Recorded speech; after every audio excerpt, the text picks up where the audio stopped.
right. Hey, Jordan. So I'm so excited to talk to you today because you and your background, you're very unique for the commercial real estate industry. We don't find too many kinesiologists that are looking to spend their talents and their passion in commercial real estate. So I wish I could say there were more of you, but and maybe there are. I hope there are that, of course, I have yet to discover. But I'm really glad to have you on the show today to talk a little bit about your background, where you came from, what have spent your talent in this industry. So tell the audience a little bit about yourself, if you don't mind. First, that was very kind of you. It's one of those things where anyone that has been and spent any time in their industry, you always start looking for the route less traveled, so that you can go and be of greater use. And for me, so the background is kinesiology and applied health, and basically just how exercise and how nutrition affects the body, and also a lack thereof, how it affects the body, and really looking at getting people to uptake doing the simple things for their health.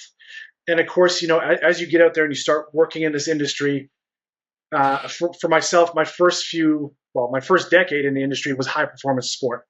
And I was very fortunate that, you can find me in UFC magazine in those early years working with top pros there. And we got to share what we were doing for training with some of those athletes. And then, of course, I'm Canadian, so hockey, spent a lot of time in the pros. I got to work alongside some phenomenal athletes where you watch these young athletes move, and it blows your mind that a human body can do that kind of stuff. Um, and for me, I owned a gym. We had the athletes coming through, and then we started to see regular folks. Everyone likes to pivot and go where they see their heroes go, and it was funny because you start seeing these people that are searching for that, even that first step, and they're calling me, and I'm thinking, like, I don't know if you know what to do for a living, but that first step, I typically didn't work with that. But as I started to meet people that like are saying, like, I need to reset my life and I need to get back at this, I really started to have a heart and a passion for telling people, like, hey, look, you know, Tom Brady didn't throw his first football and it was professional, right? Like it takes years and years of doing this. So getting into health and wellness, if it wasn't part of your childhood due to economic hardships or where you grew up and lived, or if it's a brand new concept to eat vegetables, because that wasn't something that was in your house, then we got to walk this right back and go right to those basics. And as I ran a gym and did all that stuff, so I still do work with high level athletes, and I'll never stop. I love it, but I got out of the gym ownership just because it was like, well, what am I doing here from 5:30 in the morning till 9 at night? Plus, I wanted a family, And you're looking at it, and I love making fun of myself, and I wasn't smart enough to franchise, so it was me 24/7 at that place. But it gave me that level so that I could go into that wellness space and get people to listen to me, because I can rattle off stories of pro athletes that you work with. And then you take it and say, like, look, this is, if you're not at that high level, here's where we start and here's where we walk it to. And when you ask about real estate and that building space and getting into these, going into a business, and it's funny because you've got places that they've been set up for 50, 60 years, same building, and they haven't moved. Or you've got these other ones that are coming up and starting, and you want them to think, especially now, if you're attracting the next generation of workers, they want to know that you care. And the easiest way to do that is talking health, talking about their health, mental health, talking about their physical well-being, talking about their spiritual well-being. And when you set up your space, if there's a natural flow to what you've created, so that someone knows there is not just a weight room, right? Because that was a big part of my career. Everyone was like, okay, we believe in wellness, and here's your gym with free weights and treadmills. And like, great, wonderful first steps. Everyone had to, take those baby steps forward. But now it's including garden spaces. It's including living walls in the in the lunchroom, because when you see when you see vegetation, when you see living things, plants, and you walk in and the oxygen in the room is better. You make decisions, especially if that company has things laid out, like fruits and vegetables are laid out for anyone to grab anytime they want it. It feeds this energy of people taking care of themselves. And then if that comes from the top down, where your CEOs and executives, they believe in it, and you see them walking around with water bottles or green smoothies, it goes down the chain, and people start taking better care of themselves. So watching that, and like I say, you've been in this industry now 25 years, uh, gray hair and all to go with it. You really do see that companies that started it and started small and grew it, and then when they expanded and thought of their staff in that new space, and took on larger spaces than they would need for the staffing so they can take care of them, it pays dividends. And now I won't get into the details of the Canadian and American system, but this is why I do love talking to American. When we worked in Hong Kong, same thing.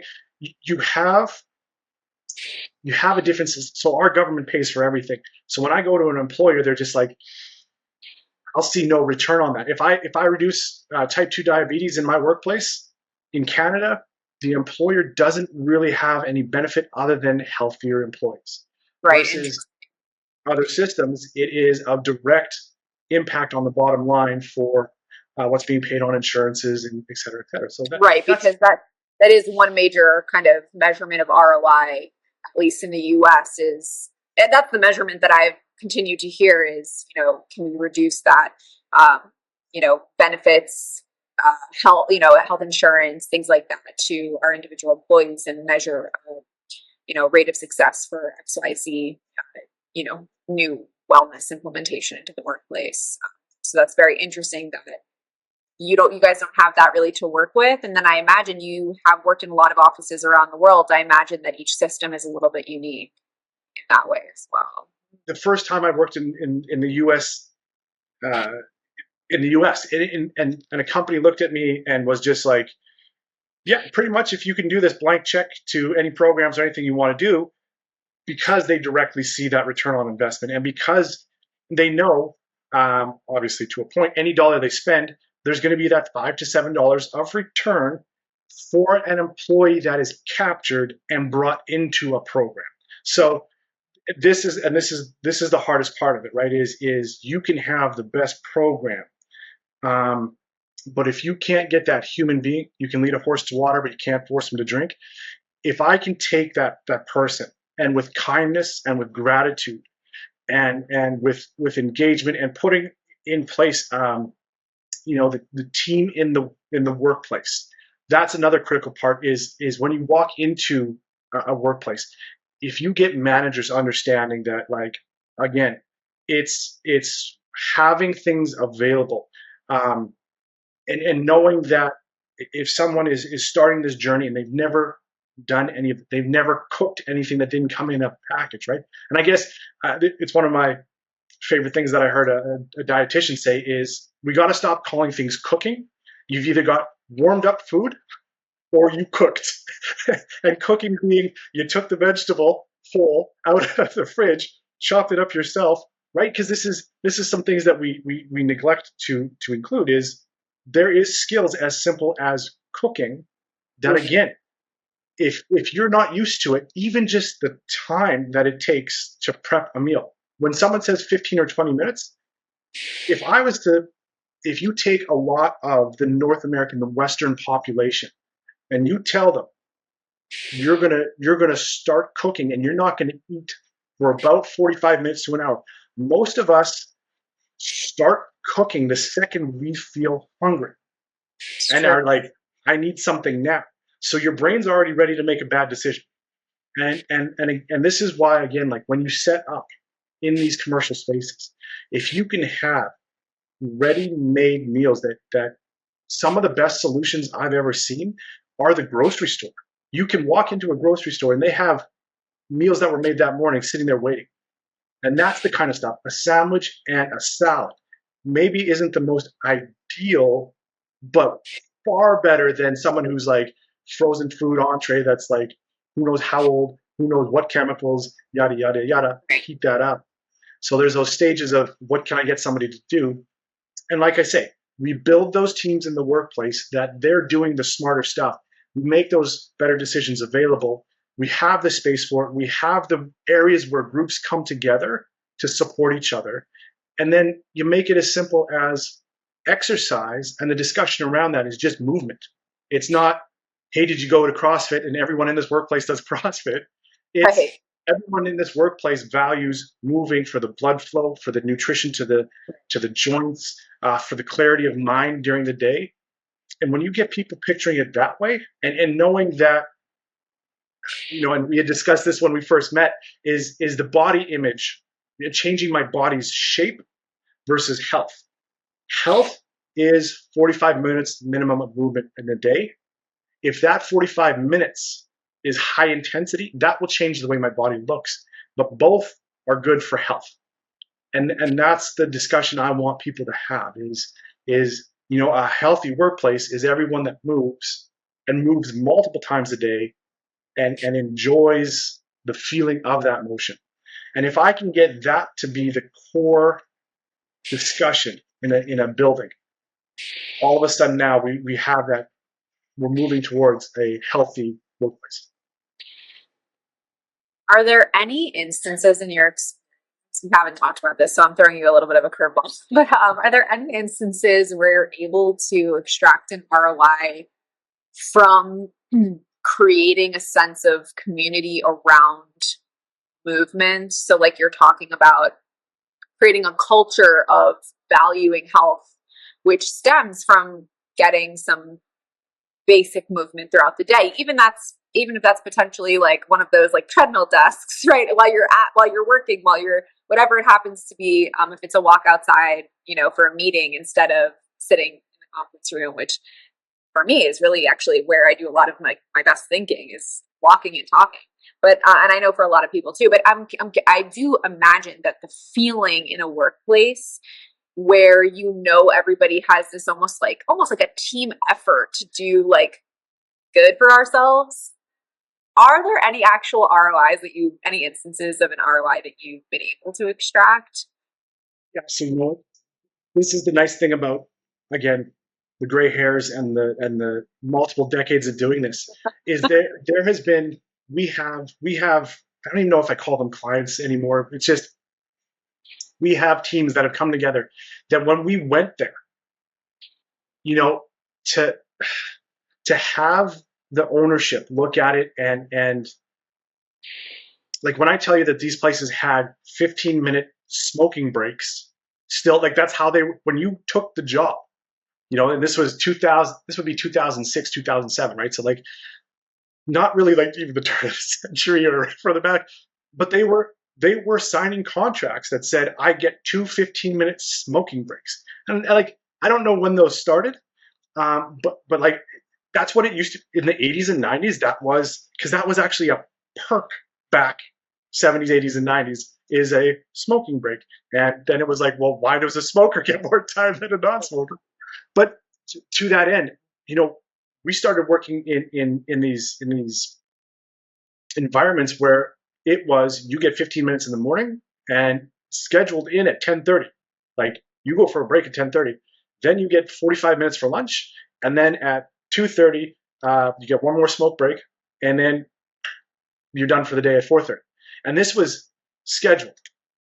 And we went in there, and you sit down with the executive team, and I'm like, is there any reason that it's scheduled so somebody feels like I'm being watched all the time? And they're like, well, we don't want people thinking like I can just disappear, et cetera, et cetera. So over the years of breaking it down and just like, okay, so now this person can go for a walk when they want. And having the right switches in leadership so that, again, like you just said, the best ideas come from, I got up and moved. I'm not being watched. I'm trusted. I'm getting my work done. So, if your employer can say, this is Monday to Friday. What I want accomplished on Friday is X, Y, and Z, and you can do that. Then get up and move when you want. Now, all of a sudden, those workplaces, what we can show them on ROI is a huge decrease on sick time usage, on lost days, on all of those things where, the discussion around, was somebody sick and they didn't go into work that day? Or was somebody sick and tired of their job, their boss, etc.? And it is astounding when you take a look at it from that perspective and you let a human being who wants to do a good job, and again, you can look through all the stats and figures on this. Humans like to excel and succeed. And if you give them the option to get praise at the end of the week for successfully completing what they need to do, or you micromanage them the whole way and whip them, like you're sitting at this desk, you are chained to this desk until you're done. The work that comes out at the end is better when the person has the autonomy. Their joy is better when they have the autonomy. They start to feel like they could grow in this job. And now they're there and present to say, what more could I do? How can I grow here? And so, yes, to that point of you start incorporating, and again, the top-down management, they start to see that their employees weren't trying to sneak away from doing their work. They were going to clear their mind. They were going on walks. They were going to grab water. They're going to interact with some of their other friends in the office, and joy spreads that way. And you then see people that want to be there in a happy, healthy culture. And that's right around the time when we did stop saying we're doing this fitness stuff and starting to build wellness cultures. And now that became the trend where people talk about, but like that happy, healthy wellness culture, when you hear Google, right, is one of the world's greatest examples for what that should look like. Now, they've got as much money as Google, so they're huge. They can experiment with some of that stuff. But we watched small companies here in our city that grew to massive multi-million-dollar worldwide companies that had chefs preparing every meal for their 300 staff. And when you ask them why, they're like, it's the best investment we ever made. People are happier. People are eating healthier. They're not falling asleep at their desk in the afternoon because they ate a chocolate bar and a pop. And you're looking at, like, they legitimately have a chef on staff for $70,000 a year. That's a huge expense, and they were seeing ROI on it. So. Well, I'm not surprised, right? We know how much just having enough protein in the morning instead of carbs could keep us awake and increase our longevity and productivity and keep our mood stable and our blood sugar and all of those good things. Wow, so many amazing things. And something that you talked about earlier that I thought was really interesting was kind of this skill that you suggested needs to be developed, to whether that's movement or how to cook, you were talking about in particular. But I think, there's so many aspects to that we take for granted. I think as it relates to health and wellness, things that really are skills that if you didn't grow up having that basis of understanding from your parents or extended family, or maybe, learned in school or wherever after school in sports, you may not even be aware of some of the things that you're doing in a day-to-day that could be harming you.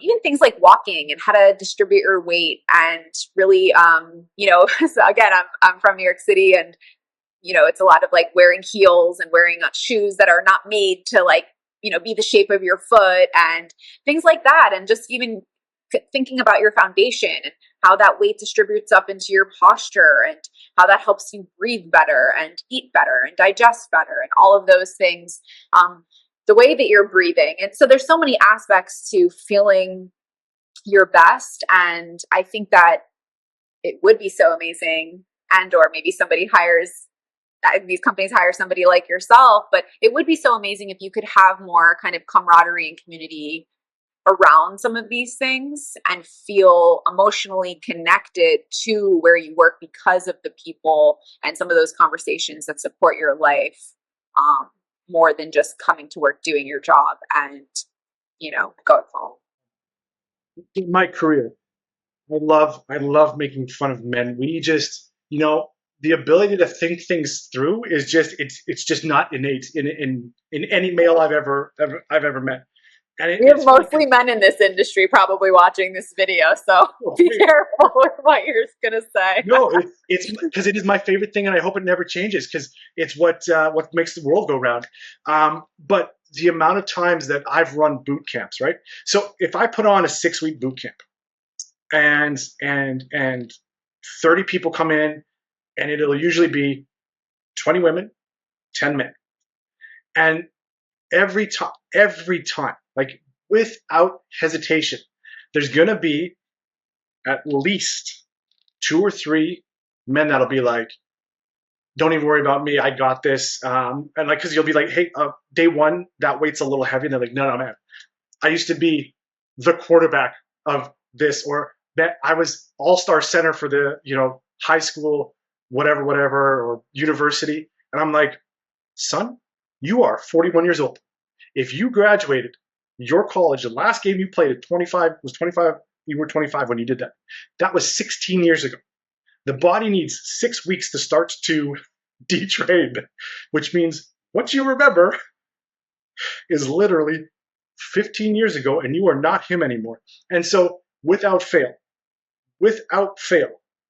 one of those people is going to pass out in front of me, and I got to do like put them in a rescue position. They're going to puke in front of everyone, and it's going to happen. And it was my favorite thing to wait for it and just be like, who's it going to be? And it's one of those things where, given my background, I'm very comfortable.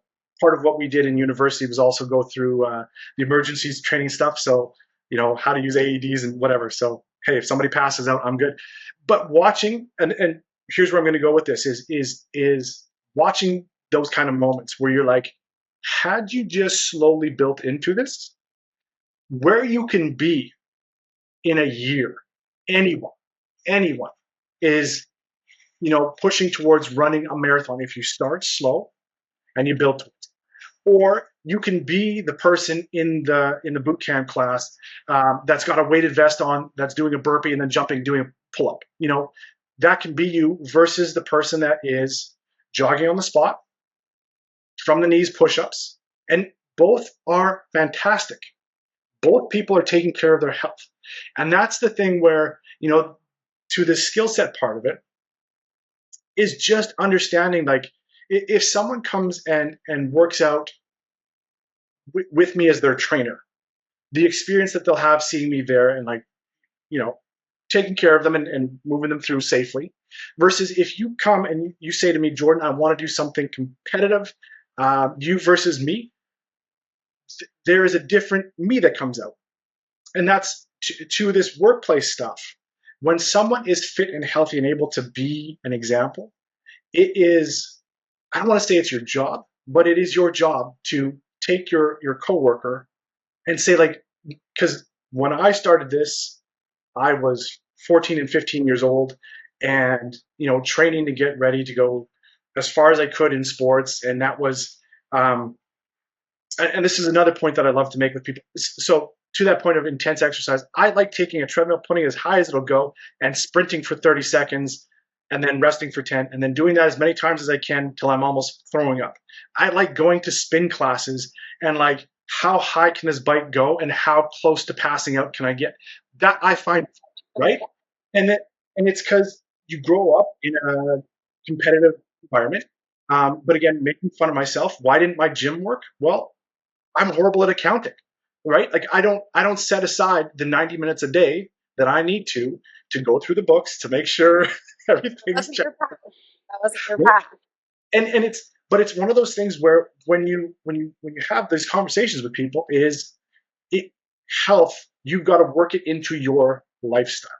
And again, to use that accounting thing, I didn't put the time into accounting, which was a critical needed skill, and I didn't work it. And And that's looking at people now and saying like, hey, look, no one told you that movement was a critical needed skill. No one told you that this, so you don't have those basic building blocks. So to think that, okay, now somebody got you excited to take care of your health, so you're going to magically jump right into no sugar ever, right? Ideally, that's what we would do. Reducing caffeine to almost zero and just enjoying one cup of coffee in the morning. Um, and water is it starts to be your source of, it gets rid of your thirst, and it's your energizer. Like when you tell that to people and they're like, no, son, like I have an energy drink in the afternoon. That's my return to normalcy. But like when someone does healthy living and they've done it their entire life, right? What works for them is going to drive somebody else insane. And so blending all of these stories together, it is kind of the job of people in a workplace to be like, hey, pump the brakes. Where you need to start is just reduce a little bit. So See if you're what the somebody, low hanging fruit really is in your yeah, life. yeah, Because yeah, and if it's everybody is so different. And then every year or so, what worked for you a couple years ago, yeah, you either are not jiving with it anymore, or there's something better, or you've made small adjustments, to that core, routine or habits or whatever it is, and yeah, help yourself do a little bit better. and it's experimenting because like when you look at American Cancer Society and a few of the other, when you look at what they suggest for fiber, it's in that 30 to 35 gram range. Again, when you're talking, that's where I try to get to in a day, and I started making more plant-based decisions, but not. And this is so it's funny because when I started into this, I still eat meat, and we're still that guy. But when you started getting into that plant-based, when it first came and hit the marketplace, and then some of these burgers and all this kind of stuff made their way into the market, and people thought, oh, that's plant-based. And it's like, nope, nope, nope. Plant-based is quinoa salad with chickpeas, so that I'm getting my full protein needs and all of the amino acids in it, as well as that fiber. And if I put that over like a spinach kale salad and have a nutritional yeast and vinegar salad dressing with that, all of a sudden that is a real meal and healthy, versus I went and I picked up the chimkin nuggets or whatever they spelt wrong, and it's all plant based. Because like, and then that's what as a professional, that's what I saw was people like, oh, I got to start going plant based. It's better for this, that, and the Right, other thing. right. And then, And half of these products, you look at the ingredients and it's like yeah, 75 ingredients and you can't identify most of them. right, For sure. yeah. No, But definitely. it's going into those things and saying, okay, is keto right? Well, it might work for somebody whose body and chemistry is set to that. So again, like you were saying, what worked for me last year might not work this year, or Totally. what works for employee A might not work for employee B. But what 100%. works, and I promise you this: whole foods, lots of water, sleep, and making sure you're moving. That works Yeah. for everyone. Well, You I'm just find curious, Gordon. I'm curious because you have so much knowledge, and I know you've worked in like helping implement some of these things in physical workplaces. Like, what are those things that if you were to suggest, like the must-haves and then the really nice to haves, if you could design the healthy office of your dreams? Give us the basic, like what's the baseline that we would like to just see, basic stuff, and then what's the dream office looking like? it was a must-have. I would suggest I'm saying cafeteria, because that to me brings up horrible memories of high school. Right, right. But some sort of food and beverage program. There needs to be a room that has a health, like when you walk into it, you're like, oh, I feel healthy being in this room. And like, oh, I can sit around with friends and eat real food. And there in that area there would be something supplied for the days that I forgot, I rushed out to the house, whatever. And it would be the tabbouleh salads. It would be the, salmon, rice, and vegetables. It would be these like meals that got delivered that morning. There's an expense to it, but nutrition, food is so undervalued that to me, you cannot do any of this without food. Now, number two is actually part of what I like is from a benefit side point or a discussion is sleep. Again, underrated. And again, the discussions around caffeine and, like I've always, when someone says, oh, I can drink a coffee at 7 o'clock at night and it doesn't affect me. Well, if you saw what it was doing to your REM sleep, you wouldn't say that because yes, you fell asleep. But understanding sleep in all of its stages and its depths, that's where it's like, okay, you need restful sleep. And most people, 6.5 hours to 7.5 hours of restful, purposeful sleep where they calm themselves. They weren't watching, the latest war movie before they went to bed or the latest heartbreaker of a whatever, where they were Why is emotionally. it always the men that want to watch the war movie right before you go I don't to know, sleep? right? Or But like as the long as horror thing. you're not ramping yourself up, Yeah. but No, right? ideally your devices are off and Yeah, totally like away from your yeah, bed. You could and really get into it and turn your Wi-Fi off for the evening and things like that so that you're not, impacted by, crazy EMFs and all yeah, of that kind of stuff. We could go really deep, but yeah, if you're focused on your sleep, there are a million ways to help yourself, wind down for the day and get a better quality of sleep. And it's the same thing when you eat the pancakes and then you feel tired a couple hours later or even 30 minutes yeah, later, to be honest. It's the same thing when you try something that works, a little something, whatever it happens to be, wherever you start, and you feel that effect, and you wake up the next morning, you're like, wow, it was really good sleep. And then you perform on the day, you're like, okay, let me try that again. And then you can start to habit stack, on top of whatever was working for you to see what else you can do. And to that note, one of my favorite things to do is walk people through the hormone reset of sleeping. Because when you start talking about worst named hormones in the body, leptin and ghrelin, and how they repurpose and reset during the nighttime, and those are what affect your hunger during the day and your cravings for sugars and salts. So you don't sleep.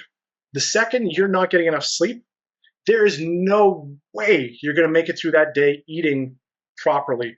You're just Totally. going to make your brain is just like, I'm going to make a bad decision because And I actually personally like and I don't know if it's just like now in my 30s, but I feel that so much. Like I know if I'm craving like pastries or sugar, I don't normally crave those things. I know I just had really bad sleep the night before, and I can make that correlation. And I think, of course, as you get older, you start to hopefully listen to your body more and understand these connections. But it's so true. And it's something that I've only like discovered in the last couple of years, but it's apparent. So yeah, that's super, no, super. All right. in You want, 15 years, yeah, next in 15 years, not only do you crave it, but it hurts the next morning. yeah, that's what I hear. Yeah, Oh, man. to that end, so the sleep and the food area. Another one is being able to give people a quiet space and a garden space. All right, so now you're getting into the nice to haves because we know this is not going to be accessible all the time, but now you're building the dream office. So let's hear it. Well, but to those points, I've seen a lot of places that have just small areas where it's like someone and they. So when you start teaching breathing and you start being able to just go away from something and lay down and relax, again, cortisol, right? Like if there's one thing you want to get out of your body as a hormone, it's like that. When we're stressed all the time, whether the stress was good from exercise or whether the stress is from bombarded by everything, cortisol raises. So getting someone somewhere where they can breathe through it, relax, and get back to reset and recentered, critical. And again, to that end, like a gardening spot doesn't have to be more than like a 6 by 6 area where there's a flower, right? Like, and a place to just touch grass, and that's it. And if you can create that, miles ahead. But those are And you those are talk things about that, spaces that you've created indoors to yeah, because you being a Canadian with I can only imagine negative 40 degrees Celsius, that's not a little patch on a balcony that's going to be realistic. So how do you make that happen? uh, we've never quite done it well here. Um, but to that end, like you're right. Like there literally from like November to March, you'd be going and sitting in a snowbank. So it is something where on those it is then that's where I do talk about the quiet areas because like yes, it would be nice to get into nature and reset, but there are a few places that we've worked with that have those grounding um, mats where they have that electric magnet to it, where that is not something I've spent a lot of time looking, but it is something where when you do look at magnetic fields of the ground versus concrete, and they can match it. Obviously, do I want to match it or do I want to go be in contact with what God made? Right? No, of course, no question. You want to put your Yes. hands on a tree or your toes in soil or sand, of Yeah. course. But there are a lot of products these days that I hope to explore more on this show, in some other episodes. There's a lot of products, even flooring materials that incorporate copper and things that conduct and connect to the earth and bring some of that energy up to whether it's the ground flooring, shoes. They put copper on the bottom of shoes to conduct that, and bring that energy into the body. I mean, there are some interesting things out there to help you ground. But the mats, I can imagine just even should make furniture out of those mats. Right? Office chair, right? And why not? Somebody Seriously. should. Somebody just got $1 million idea from you. But to that point, Mouse pad with your arm, right? yeah, So to crazy. those, to those points is it's very easy to create. And if someone does have their own cubicle, to make people know that it's okay to turn everything off for a few minutes when you're just like, I can't take the deep breath. And this is something I've seen people experience is like, oh, you need to deep breathe at your desk. I can't. I can't. Yeah. Right? Yeah. You're like, right. That's like if I was to say to you, like, hey, I realize you're stressed and there's a line right beside you, but take some deep breaths. Right. Or like a lot of times the office is made of glass and like everybody's there and you might have, some feelings about people looking at you doing Yeah. those rituals or, there's noises or whatever it happens to be, there's distractions. But I know that there are a lot of offices that are providing things like quiet rooms and stuff. I'm in a beautiful industrious space. They have a wellness room. It's Yeah. just quiet and, you could use it for that exact purpose. Yeah. All right. What else? What else in the dream office?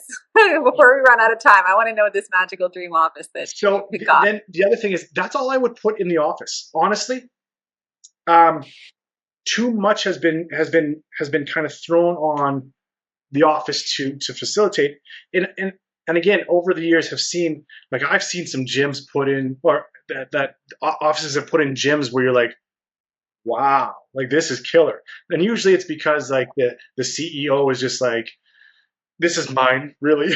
Everyone's they're a fitness nuts and they love But what they do. great, that works out for the employees in that case. But what I have seen work better, way better.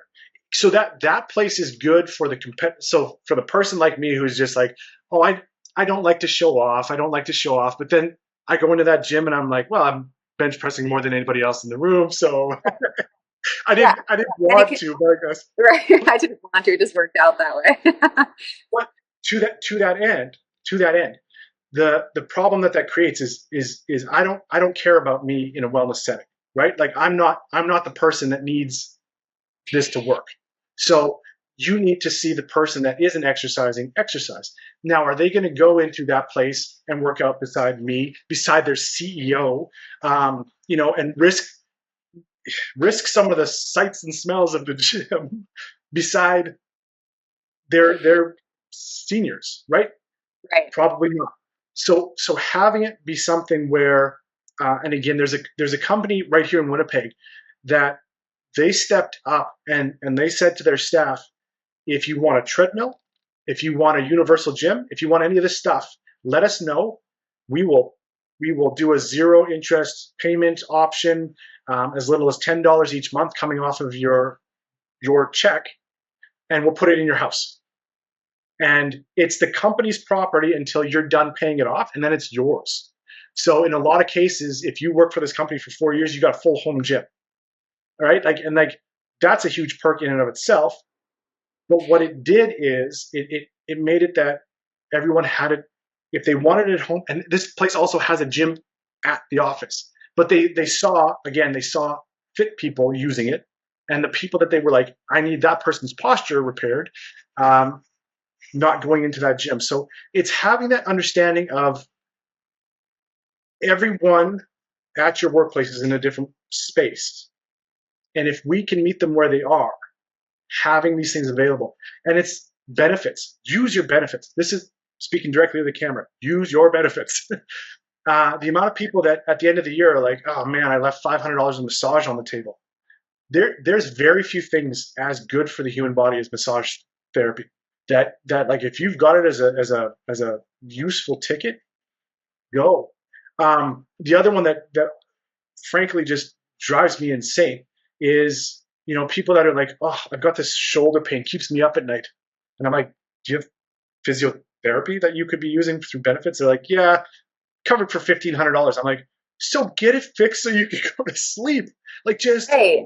just do it. And again, as a parent, I get it. Like everyone else, but you gets taken. But there are points where like I've injured my back, right? And it's like, okay, I can't play with my child, so I'm gonna take the next 8 weeks, rehab my back, put me first, because me first puts me in a place where I'm now number one dad again.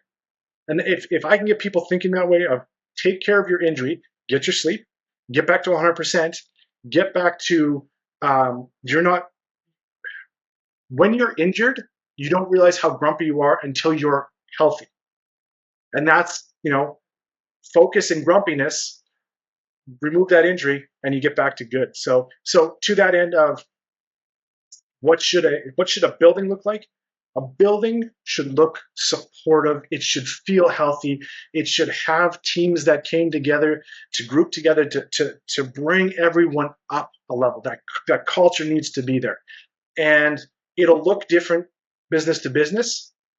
But the number one thing, and I should have said this off the top, the number one thing you need if you want to make a healthy culture is a healthy budget for wellness, where you prioritize it. So when people come to this and they're like, hey, this is what we've decided as a unit we need, it's just as simple as like, yes, go get that. Take care of yourself. And now all of a sudden people are like, oh, wow.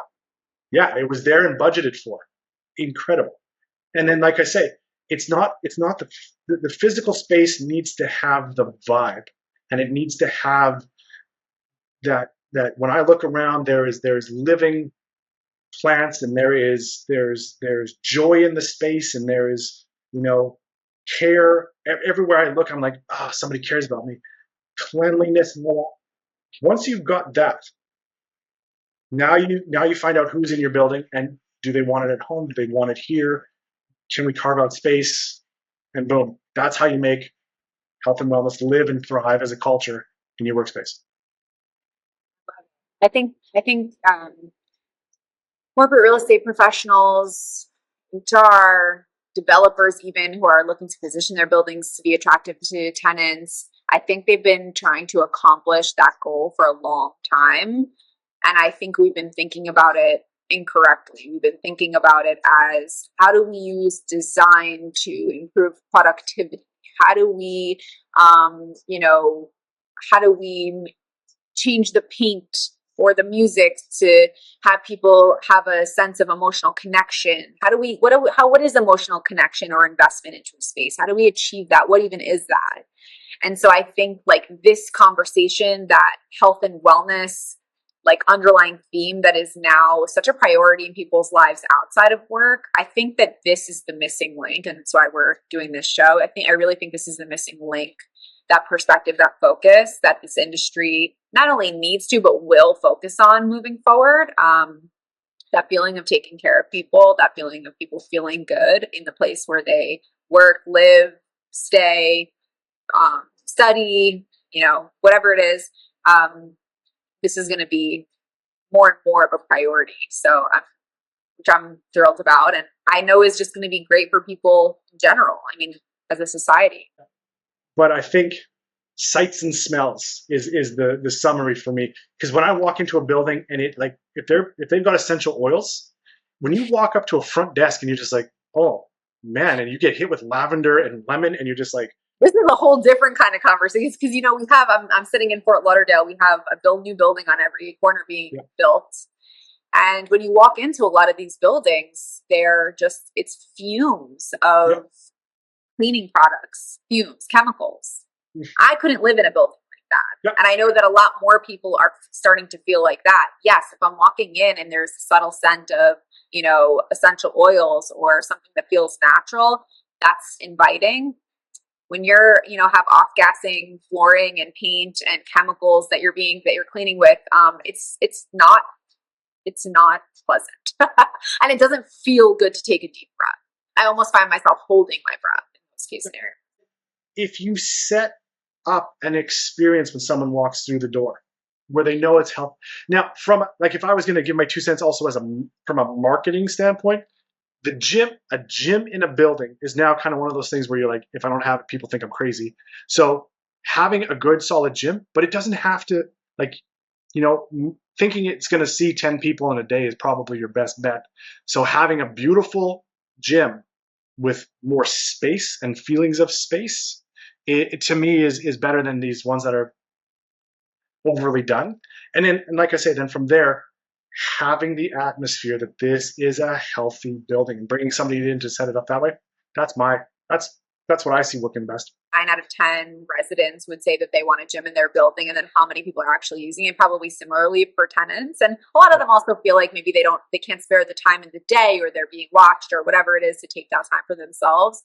But I do think that there's just it's a little bit stagnant, it's a little bit flat. They build it and then there's no activation, there's no welcoming or invitation to really be there, or feeling of you belong there. So I think that, maybe that takes a little bit of creativity, maybe some programming, maybe some community building, whatever it happens to be. But I think there's some activating that space in some sort of way to make people feel like it's for them.